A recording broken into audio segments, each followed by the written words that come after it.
Hey everybody, welcome back to the Fuller Homestead. It is another scorching hot day here in Arkansas. 107, I believe, is the heat index today. It's crazy. Did most of my outside work already this morning, and so now in the afternoon here, I can at least stay in the shop where I've got like 4 fans going. Still hot, but not quite as bad as it is outside. As you can tell by the title, we're gonna be talking about 3 things today, one of which you probably already have heard of. EDC stands for Everyday Carry. And while there are a lot of EDC videos out there, not a whole lot when it comes to homestead or farm EDC. So we're gonna do that today. Then we're gonna do 2 things that, as far as I know, I don't know. One is SDC, that's just someday carry, meaning it's not all the time here on the homestead, but some days. And then we've got EDP, which I'll tell you what that stands for here in a little bit. It's my favorite thing, and it's why my EDC and my SDC are the way they are. Let me get the camera flipped around here, and then we'll look at the EDC, then we'll move on to the other 2. Before we get into this, I want to give a plug for a podcast that I'm a part of called Arkansas Homesteading Podcast. You can find it right here on YouTube. It's just beginning, so you get to say that you were on the ground floor. Anyway, the reason I bring it up is because we've got an upcoming episode in that podcast about Homestead EDC, where we go over our top 3 EDCs. We talk with myself, we talk with Shane, who is part of Low Dollar Blue Collar Homestead, and then we've got a special interview. I won't spoil it all, but look it up on YouTube, the Arkansas Homesteading Podcast. All right, let's get back to it. Okay, the first item on our EDC list for the homestead is a fixed blade knife. Now, this is the one that I carry pretty much every day here on the homestead. I'll let you look at the markings. This says Valley Forge, Newark, New Jersey. I picked this up at a homesteading show probably 2 years ago. Been carrying it ever since. I love the size of it. I did find out this knife was made in Pakistan. It is no longer made, at least this model, but I like the handle material. It's just, mosaic pin there, brass pins, bone handle material, red spacer. I don't know what that's made out of. Brass in there, brass pins, and this is micarta. And it's Damascus steel. I bought it already with a little bit of rust in there, so it had not been taken care of from the get-go. But this sheath did come with it. I've waxed it and oiled it several times. You can tell it's got paint on it and other things. So this one has become my everyday carry. And I'll tell you, because it was fairly cheap, I don't mind using it and abusing it. I have a couple of others that I rotate in. I'll just show you this one as an example. This is a Cub made by Tops. I do like the profile of this one. This is just a micarta handle. It does have a divot there in case you wanted to use it for a bearing block if you were doing, a bow drill set or something. But I like the style. I had this sheath made, and I had them make it where it was really up a lot higher. That's one of the reasons I like this one as well, because even in the wintertime, if I've got gloves on, I can reach in and grab it with very little problem. As you can see, this handle does stick up just a little bit further. So anyway, fixed blade knife, item number 1. Second item on the list is gonna be a folder. I have a few that I rotate in, but 9 times out of 10, I carry this one. This is just a case trapper. It's stainless steel. I've got a few different folders. Let's see if I can find the other one. I thought I brought one up here. I've got several of these case with the orange bone handles. Those are really nice to have. I've got another sod buster that I just ordered off of Amazon real recently with a red handle. I was hoping it was going to be here in time for this video, but it wasn't. But folding knife is item number 2. Now, item number 3 would be my cell phone, but I'm using it to record. While I show you the next one, let me tell you why I like having that phone with. I use it to write down notes. I use it to look up things. Google is my friend. I use it to call people to ask for help and or advice. Anyway, phone is number 3. Use it for a lot of different things. Item number 4 is going to be my watch. This is just a cheap little Timex Expedition analog. It used to have a glow in the dark function where you could push it and the screen would light up. That no longer works. Nylon, Velcro, I like it. It's cheap, it's easy. If it were to break, it's okay. So anyway, a watch, analog watch. This next item is not necessarily every day, if I'm honest, but most days I try to have some sort of rag in my back pocket. This is just a cheap red shop rag that I picked up, I think at Walmart or Harbor Freight, I'm not real sure.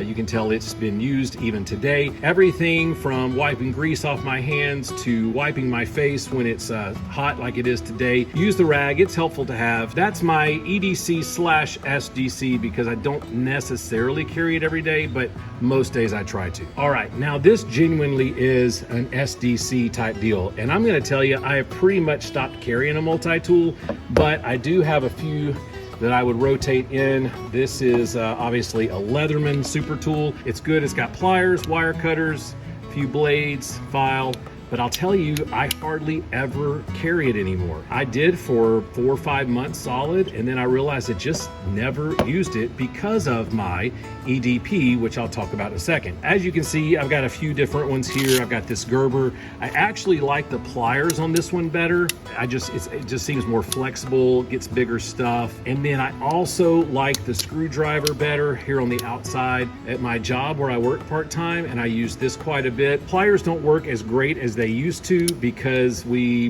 probably put it through more than it should have. It doesn't line up like it used to because I think we just put too much pressure on it. It'll still hold, but like I said, hardly ever carry it. Gerber Truss, I believe it is. Yeah, the thing that I like about this is the spring-loaded pliers. Those are nice. Another item on the SDC is a Bic lighter. Now, I used to carry this in my pocket, and I might have used it 3 times, maybe, and always it was just for melting the end of a nylon rope or paracord. That was it. So I decided that this wasn't something that I needed because I could just use it as a EDP and then I wouldn't have to have it. Someday carry, but not hardly ever, Bic lighter. 2 more items on the SDC and then we'll move on to what you're probably wondering, what is EDP? We're talking about a Write in the Rain notebook and a pencil. Now I actually have a Write in the Rain pen that I bought to go with this that I thought I would use.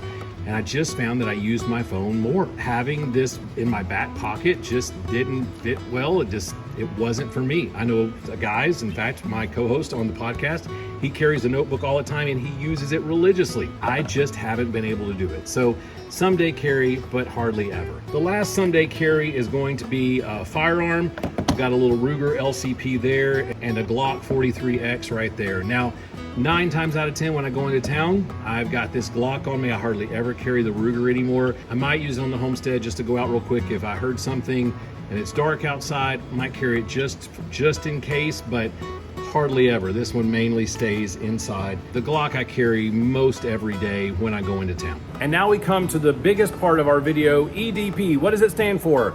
Some of you may have already guessed. It stands for Everyday Placement. Now, on our Homestead, I would say that EDP is more important than whatever my EDC is. Frankly, I carry my phone, my watch, and a knife. That's it. Why? Because I determined it would be more effective to have things placed around my homestead where I knew they were going to be used the most and they could be dedicated to that spot rather than me have to carry it or go grab a tool bag and bring it to that location. And by the way, one of the ways we made this more effective was using these little colored rolls of electrical tape.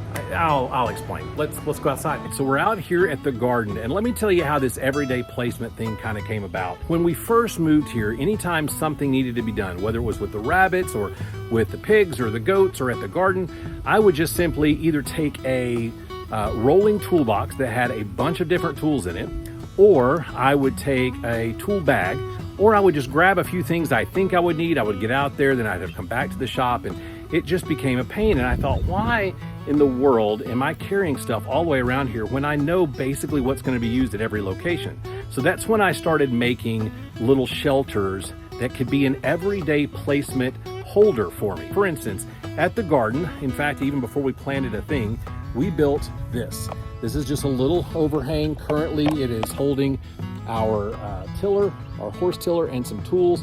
But one of the things that's a little OCD, but it's me, this yellow piece of tape right here. Every shelter that we have has a tape color on it, and every tool that belongs in that shelter gets the same one. Case in point, all of these tools right here on their handles have a yellow piece of tape around there, and even, I believe I've got it on this wagon that I have down here, it even has a yellow piece of tape. And that way, if someone were to need to borrow a tool, which around here really everything is where it needs to be, but if they did take it, they were going to need an extra shovel because someone else was here and they decided to carry it out, then they would know that, hey, this one actually belonged in the garden shed because it's got the yellow tape on it. When I was out here earlier today killing about 100 different wasps, I realized another thing that I wanted out here that I didn't have out here was a pair of pliers, because when we're hooking up the hoses down here, yeah, you can tighten it by hand, but it would be a little easier if we had a pair of pliers. So I brought my pliers out that I'm going to leave out here,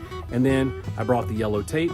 I'm just going to simply put a band around here, then I'm going to leave it on one of these magnet rails up there, and then we'll be done with that. Just simply taking the yellow tape, gonna wrap it around this little piece of metal above it, pull it tight and cut it. I got stung this morning by a wasp, and so there's a few wasps still floating around here. I'd be lying if I said I wasn't just a little jumpy, because for some reason I feel like they've talked and they've said, hey, that's the guy, Frank, go get him, but probably not. And so now this will be the everyday placement for pliers, and if someone were to grab those pliers, they'd know exactly where they were supposed to go back to. Let me show you what I've got set up in the rabbits. In my previous career, I used a wall calendar all the time. I loved year at a glance, and to keep things separate, I would use different colors for different topics and genres. For instance, family was always blue, and red meant something else, and yellow meant something else, black meant something else. So when I came to the homestead, I wanted to keep that wall calendar going, and I used different colors for different things on the homestead. For instance, everything that goes on the calendar that has to do with gardening, it's always yellow. Everything that goes with rabbits is always purple. Everything that goes with meat chickens is always red. Everything that goes with the goats is always green, and so on and so forth. It was easy for me to say, hey, listen, when I go out to the property, rather than just have it be on my calendar, it'll actually be on the homestead. There was just one problem. I could not find electrical tape that just had purple on it without spending a crazy amount of money. So I improvised. Red and blue together. Maybe one day I'll actually go get purple tape, but for right now, this is gonna have to do. So you notice the tools that we keep around here. I've got this shovel that stays over here. It's got the red and blue tape on it. I've got this little fork that stays out here, red and blue tape. Things that are in my storage here, everything in this tool bag, even the tool bag has the red and blue. I've got a problem. All right, so let's take this tool bag and open it up. Set my yellow tape to the side. I've got this cheap little multimeter. We have a solar system over here. It's got red and blue tape on it. I've got a hammer that stays out here, red and blue tape on it. So on and so forth. All the pliers in here, wire cutters, everything that stays in here has red and blue tape on it, because I know that there might be someone that's gonna come through here and they're gonna say, hey, I know where Dad keeps some tools. Let's go up to the rabbit tree and borrow it. And my hope is that they'll look at the tape and they'll say, this probably belongs somewhere. Probably ought to go put it back. Or worst case, I find it on the ground and I know where they got it from. With the animals, it's a little bit easier, right? Because every animal needs some sort of shelter, and those shelters are gonna have roofs, and you can just store specific tools in that shelter. Unless, of course, it's goats. They're gonna try to get into everything, so you have to keep that out of the way. In our goat barn, we have a Husky tool bag that I've commandeered for that area, along with some long-handled tools. It's got everything that we need in there, most everything. There's some medicines we have to keep inside, and then the milking equipment we bring in and out, but most everything stays in that barn. So for the animals, maybe it's a little bit easier, but even for equipment, like our tractor, I have a Kubota B2320 small tractor, but I use it all the time. Mounted to the side of that tractor, I have an old ammo can. Inside that ammo can, I have a short length of chain, I have a couple of rags, I have some pins for different implements that I might want to attach. I got a couple of the most frequently used wrenches for that tractor, and a pair of work gloves. So when I go out to the tractor, pretty much everything I need is gonna be right there on a day-to-day basis. Over the last 3 years, working on placement of different items around the homestead has probably been the best tool for time management that we have done. It makes life so much easier not having to haul everything from location to location. I can carry a couple of knives on me, and I can carry a phone, and I'm pretty much good to go. If you've got some things that you think would be cool in the everyday placement system, I would love for you to put them down in the comments below. Or if you've got a system that you're pretty proud of on your homestead, let me know about that, even if it's a video that you posted on your own YouTube channel. And that's gonna do it for today's video. A couple of closing notes. If you haven't subscribed to our channel yet, we would love if you would do so. We have a goal of trying to get to 1,000 subscribers by the end of 2025. You could be a part of helping us do that. We would be eternally grateful, or at least yearly grateful, at least that, because my memory is not that great. So eternally grateful is probably a push. You get the point. We would also be appreciative if you would engage with our videos by giving us a thumbs up, leaving a comment, or sharing it to someone that you think might be interested in this type of content. All right, I think that's all the announcements. Thanks so much for watching, guys. Have a great day. Bye.